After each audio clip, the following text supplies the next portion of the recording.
বেগুনি করেছিলাম কোরিয়ান স্টাইলে।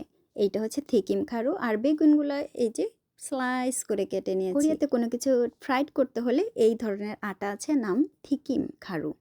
তার সাথে একটুখানি লবণ আর হালকা উষ্ণ উষ্ণ গরম পানি দিয়ে তৈরি করে নিলাম এরকম একটা আটার লেউ।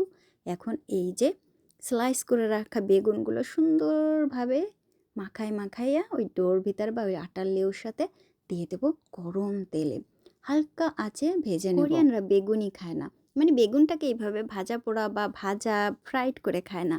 বেগুনিটা আমাদের কাছে অত্যন্ত লোভনীয় একটা খাবার, অত্যন্ত পছন্দের একটা খাবার। আমাদের দেশে আমরা বেসন দিয়ে করি, আর কোরিয়াতে ঠিক একই জিনিস, এটা থিকিম খারু, মানে এক ধরনের আটা আছে ওইটা দিয়ে করতে হয়।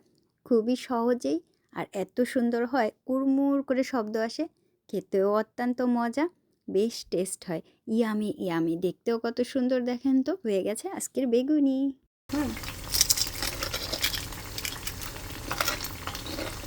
তো